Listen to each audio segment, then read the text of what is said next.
was abducted from Kenya by Ugandan security with assistance with the Kenyan security. He was driven in a car trunk, in a car book, across the border illegally and charged in a pseudo-military court, in a kangaroo court in Uganda. Activists from Tanzania are being tortured. Those that come from Uganda and went to Kenya, there was, you know, our brothers and sisters that went to Kenya, that went to Tanzania. Many of them got tortured for days, sexually assaulted, and men, they were sodomized, you know. It is sad that now... Alright, a beautiful morning from wherever you are, from wherever you're watching from. It says so again, I feel is exclusive. Now, His Excellency Robert Kyagulanyi Ssentamu made a powerful and a symbolic appearance at Harvard University, drawing a global attention as he carried the voice of Ugandan's youth onto one of the world's most influential academic stages. Here we're talking about Harvard University, one of the best 5 international universities, best world international universities all over the world. It's ranked as number 1, if I'm not mistaken. Now, in a compelling and emotionally charged opening, Bobi Wine addressed students, scholars, and international leaders, speaking broadly about democracy, human rights, and the resilience of the Ugandan people. His presence at Harvard was not just a lecture; it was a statement that is the struggle for Uganda or freedom in Uganda has crossed borders and is now echoing in the halls of the global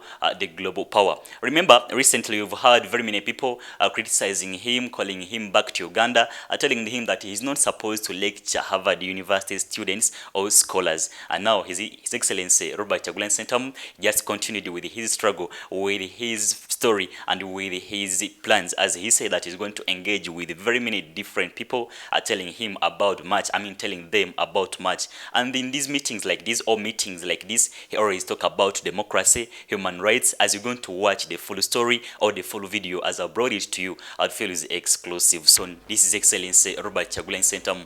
We're going to pass through the full video. As I've told you, we're going to watch together fully to see what His Excellency Robert Kyagulanyi Ssentamu delivered. But before we go any further, Waga Connect Properties is opening doors to your future and now dealing in multiple properties across different districts, plots, lands, and investments at every stage. So right now, Mbale is hot with the prime plot really for you. Secure your space today before it's gone. Your dream property starts with Waga Connect Properties, from affordable plots to prime and across Uganda. So we have got you covered, they have got you covered with a hot deal in Mbale City, a perfect plot waiting for you, a serious buyer. Don't miss, invest smart, own land, build wealth with Waga Connect Properties. Trusted, approved, and very trusted. This is what they do. This is what they really do. Opportunities never awaits. Let's watch this together. A full speech of His Excellency Robert Kyagulanyi Ssentamu. Stay tuned in. Democracy. Are there trade-offs in the sort of activist movement approach and the formal party politics approach, and what made it worth it for you to formalize? Yeah. Actually, it's a huge trade-off, I must say. I was an activist. Into activism. I believed in it. I still believe in it. Actually, when I chose to run for parliament, there were many political parties, the ruling party and formidable opposition parties. While the NRM was a ruling party, we had the FDC led by Dr. Kizza Besigye, powerful opposition party, the main leading opposition party then. We had the Democratic Party, the historical opposition party, Uganda People's Congress, and all that. But the youthful me, with that fire that was burning in me, believed, as I believe now, that the solution did not lie in a political party. And there was a lot of, polarization among political parties. So I decided to run independent on an activism card. I won the election against the main political party and the main opposition party with 80% of the vote. That spoke to me, and it is the gospel that we had been pushing to our nation, saying now Uganda's need is not another political party, but a formidable force of the people, and went ahead to form the People Power Movement. This encompassed membership and supporters from all across the divide, from all political parties, mainly opposition political parties. It went on like that until when circumstances determined that I ran for president in 2021. Now this is where the formalization came, that I needed a symbol, not just for me, but a symbol for me and all those that were running on the same values, on the same ideology of servant leadership and taking power back to the people. We needed a political party. We did not intend, I've never intended to form a political party. We were in good terms with the Democratic Party. We were in good terms with the Forum for Democratic Change, FDC, and others. Unfortunately, all of them, now this I learned later, that they had an understanding with the regime to disassociate from us. And yes, towards the election, none of us could associate with us, because dictators love a divided opposition. And I'm saying opposition with quotes, because some opposition, most of them are not intending or are not targeting removal of the regime, but just to up their status within the regime. So we very cunningly and creatively co-opted an unknown political party. It was called National Unity Development and Reconciliation Party. Silently and through a proxy, we changed its name, changed its colors to our preferred colors. She also changed the symbol, and we held a secret delegates conference, and I took over the leadership. Why did we do that? Because the regime, we wanted to formalize the People Power movement and turn it into a political party, but the regime gave an order not to register us as a political party because they knew what it would turn up. Anyway, fast forward, we took over this new political party, and in a shocking revelation, we held a press conference and said, ladies and gentlemen, now we have a new political party, and we held a secret delegates conference, and here I am. I'm the president of that party, and the nation went into a frenzy. Now this was just a month and a half towards the main election. We were able to nominate on that political party, and we won the election, although it was rigged. We got many more members of parliament, and we suddenly became the leading opposition political party. Yeah. So I wanted to come to that election. I must mention this, I'm sorry. I must mention this to draw clarity between activism and former political party. We have said it before that we are not a political party, and yes, we are not. We just have a political party. We took over that political party to have a formal and legal platform, an electoral platform as a political party.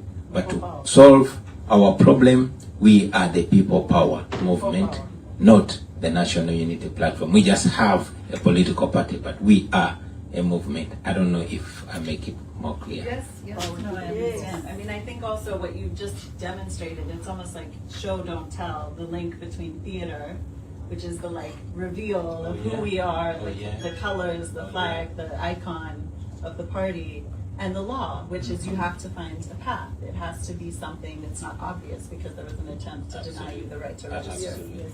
So those trainings served you well. At the end of the day, you're still a lawyer and a theater and music. Drama school did it. Drama school did it. So I wanted to dig into the election a little bit, because we have many sort of politically minded people in the room. I hope all of you will actually contest power, do the hard thing. You can ask our guest today what it's like. But in January of this year, President Yoweri Museveni was declared the winner of the presidential elections, marking his 40th year in office. There were widespread allegations of human rights abuses, fraud. We heard about the abuse and torture that you and your family have experienced, and for that, we're so sorry. You were declared officially the runner-up. Can you walk us through what the experience is like contesting elections that you know are not free and fair, and what was gained in spite of that? Yeah, it's a long story. I wish I could, in just half a minute, take us back to 2021, because that was the first time I ran for president. I was aware of General Museveni. I was aware of how captured all institutions are, including the police and the military, the parliament, everything. And indeed, in Uganda, like some other places in Africa, running or contesting against General Museveni is contesting against the Uganda People's Defense Forces, the Uganda Police, the Bank of Uganda, every institution of state. You can see this. Just yesterday, his son, General Muhoozi, who is the Chief of Defense Forces, had his birthday, and all soldiers were ordered to put on his t-shirt and go running. This included some ministers, some generals, and he's always on Twitter, speaking his mind. However, although it might come off to many of us, and he was ordering all former military commanders to show up if they don't want to have a problem. Anyway, so we went to that election. I went into that election because our major goal that time was to bring our common people close to their politics. You see, we come from a country that for a very long time has made an effort to disassociate politics from the common people. And the common people are the masses, to the extent that they didn't know, neither did they care about how they are governed. But in 2021, we were able to awaken the people and show them the importance of politics and why they must come out and vote. And indeed we won, but it was, rigged. So coming back to contest in 2026 was a huge debate. Personally, I had endured so much. I'd seen hundreds of my friends killed. For example, 19th and 18th of November 2021, hundreds were massacred on the streets, although the government only acknowledged killing 54. So I didn't want to run again. But again, we needed to use the election. Again, since it's the only opportunity we get to speak to the people, we are heavily gagged, heavily controlled, heavily, intercepted everywhere. So we ran again. This time we had a mission to unite the people of Uganda, but also to be able to reach every corner of the country. That was our only excuse to speak to the people, because I was a presidential candidate. And indeed, the presidential campaign was given 112 days, and I was campaigning every single day of those 112 days. I reached every corner of the country. Of course, I made tear gas and bullets. And we were able, to once again awaken the people of Uganda. Of course, it called for more brutality now, because the people were more charged. As we speak now, people are being abducted. As a matter of fact, as soon as we cast, my wife and I, as soon as we cast our vote and returned home, we were immediately surrounded by the military. We knew it would happen, but this time it was more, because by the time we had the election, the internet was switched off 2 days before. Radios and TVs were switched off, those that were not pro-regime. Journalists were ordered not to cover the election. As usual, international observers, those that were not compromised, were locked out, and we went into the election. So here we are, my wife and I, locked up in our house and surrounded by the military. The following day, we were raided by the military on the orders of the Chief of Defense Forces. And that night, because I had learned a lesson in 2021, I had anticipated that raid. And our friendly people within the forces had warned us that there was an order from the Chief of Defense Forces, who is the son of the president, that I should be disabled fundamentally. Whatever that meant, for me, it rang a bell. So I played a ninja role and disappeared. And disappeared from my house. We call it Robert style. On the 16th, they didn't get me, but that day they did not break into my house. I remained at large, I wanted to be able to charge up my people to be able to communicate, because I knew they would lock me in my house, cut off the internet, and isolate me from the rest of the world. That went on for another week. Now, on the 23rd of January 2026, after looking for me for a week and a few days, and they couldn't find me, the son of the president got so angry that he raided my house. This time they broke into my house, found my wife, beat her so bad, they beat my family members, they stripped my wife naked. Meanwhile, they were filming and taking pictures, the same pictures that later on Museveni's son, who is the chief of defense forces, tweeted in his, usual tweets, erratic tweets, for lack of a better word, saying this is Bobi's wife when we captured her. Now, those who don't know Muhoozi Kainerugaba, let me give him free marketing. Please follow him on Twitter. He's Muhoozi Kainerugaba. It will help for you to see what he does. Many of you know about the story of Idi Amin. We have a new one who is more crude. He does not pretend, unlike his father, he does not pretend to be a good dictator. He said on Twitter that he would abduct my bodyguard, torture him, and he did that. Stripped him, shaved him, he had his beard and hair, and put him on Twitter. He does that. He has bragged for killing 23 of my friends, and he was looking for me to be the 24th dead body. He once again also ordered me to show up in 24 hours or they will find me and kill me. And when I didn't show up, he gave an order publicly that I should be delivered dead or alive. He also ordered publicly that I should be castrated. So the military and the police mounted roadblocks everywhere in the country. You wanted your balls. Looking for me. Yeah, looking for me. When they didn't find me, they kept raiding my friends, members of parliament and all that. He raided the home of my personal assistant when he didn't find me, because he was looking for me. When he didn't find me, they abducted the wife and kept her in a military barracks for 37 days. And in those days, we don't know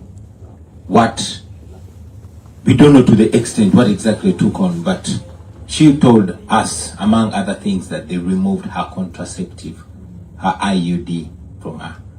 This is a military barracks, and many other things. So, knowing that, I knew that the first time they get their hands on me, I was a dead man.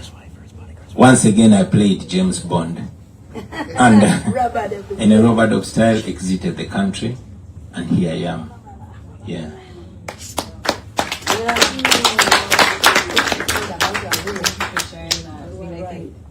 Many people are very grateful that you're here today, but it's also, I know, a heavy weight to be in exile. So I wanted to ask, how are we doing time? I have a few questions. Then I'm happy to. Just building on these terrible stories of violence and harm, what does keep you going? What makes it worth it for you, especially if you feel like you can't be safely in the country at this moment? Hope that one day everything's going to be all right. And the belief that oppressed people can't stay oppressed forever. We look back in history where we are, so many countries have been there. Kenya was there in the days of Moi. Many other countries have been there, but with the persistence of their citizens, they win. And also the enormous support that we enjoy. You see, while many people focus on my own challenges, but I must say that I'm way better than those that we struggle together with. For example, I have international attention on me, and I'm more like having a spotlight on me. My challenges tend to be shared many times. When I made my way to I have the luxury of having a passport and a visa and affording an air ticket, or having friends that can get me an air ticket to get out of danger. But even when I come to the diaspora, for example, I ran out of my country. My wife left first. We are here in a foreign land, with our 4 children, but we are being embraced. One thing I did not mention, that when the military raided and beat up my house and she ended up in hospital, she escaped from her hospital bed to be able to leave the country. Meanwhile, the military took over my house. Not the home, not surrounding the home, but broke into the house and started living in my house and in my compound. They chased away my house help. They could not allow any of my family members to access my home. For a month and a half, they were living in my house. Sometimes there was one gardener that stayed there, and every now and then would see soldiers moving out of my house in my clothes. So it would be funny if it wasn't sad, but we were able to go past that. So the hope and the support that we get from the people that are even more oppressed than myself, the common people, that alone keeps us going. When I was in hiding, I would just show up in people's houses and they would, let me in. There's this one time when I was moving with my mask and showed up, whenever I show up and say, it's Bobi Wine, shh, everybody fits in. It's like we have known each other for a long time. There's this Muslim woman whose house I ran into while they were chasing us. She screamed, oh my God, and then say, hey, it's Bobi Wine. Suddenly she went quiet. I know. So for me, that is one thing that keeps me going. The faith that people have in this that we believe in, the support that we enjoy, the fact that the millions of people are involved in this, young, old, men, women, rural, urban, educated, uneducated. Everybody sees this as an opportunity for us to get together and overcome it. The struggle has been taken from the intellectuals way down to the masses. It has been owned by the people, the border riders, the farmers, the barbers, the vendors in the market. That alone gives me hope that this is going to go well and we're going to win. So that alone is one fuel that keeps me moving. Thank you. So I'll ask my last question, then I'll open the floor. I was supposed to be moderating a conversation with activists from Tanzania recently, and for their own security, we had to cancel the discussion. And so I wanted to ask kind of what your assessment is of the landscape across the Great Lakes region, East Africa, and even across Africa or the world, whatever level resonates for you. Uganda is in some ways not exceptional. Your story, your individuality, the movement is exceptional, and yet we see this sort of democracy needing to move into movement rather than be able to contest elections, authoritarians, validating election results that seek to give themselves legitimacy. People talk about backsliding, they talk about rising authoritarianism, but you're sort of at the front of the mind. Like, what do you see in the region, and what do you think is going to happen next with the young people? Thank you. Uganda is not a special case. This is a challenge that is in not only the Great Lakes region, but all over Africa, and it's very sad. As a matter of fact, when I escaped out of my country, many people that present themselves with a badge of Pan-Africanism criticized me so much for running to the white man's land, for running to the colonialists. That's not where our solution is. They would probably escape me to run to Kenya or Tanzania or any African country, and I would love to,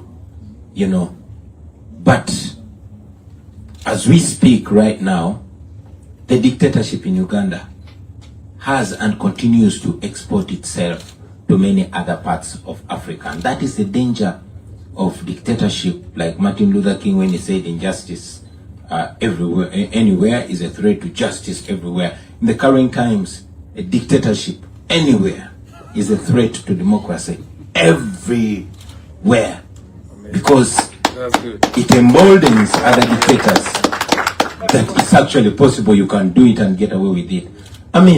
Back in the day, Africa was safe. the freedom fighters in Uganda, those who fought against Idi Amin, they didn't have to run to America. They just ran to Tanzania. As a matter of fact, Tanzania helped us get rid of Idi Amin. I wish we could be moving forward and not backwards. Museveni himself and our fathers that were fighting against the Obote government, they would run to Kenya because Kenya was safe. Just over a year and a half ago, Dr. Kizza Besigye, a veteran, iconic freedom fighter in Uganda, was abducted from Kenya by Ugandan security. With assistance with the Kenyan security, he was driven in a car trunk, in a car book, across the border illegally and charged in a pseudo-military court, in a kangaroo court in Uganda.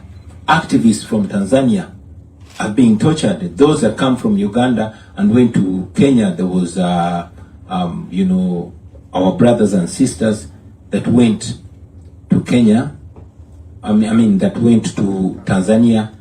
Many of them got tortured for days, sexually assaulted, and men, they were sodomized, you know. It is sad that now, East Africa in particular is being reduced. The East African community is being reduced to a president's club to keep each other safe in power. It's not like the way it used to be. The longer people stay in power, is the more they get spoiled. I think when we were having a conversation earlier on, I told you that I was named after Robert Mugabe. He was a prized revolutionary. He was a great guy that people admired. Unfortunately, by the time he died, he had degenerated to a despised dictator. And over the time, it was no longer pride to share a name with him. That's why I even changed my name to Bob, because Bob was better than Robert, although it meant the same. So my point here is that the region is not as safe as should be. We find ourselves running away from home and running much further from even the continent because it's not safe at all, because democracy is dying, because dictators are looking out for each other and trying to squeeze life out of all those that try to empower people and try to keep the democratic candle burning.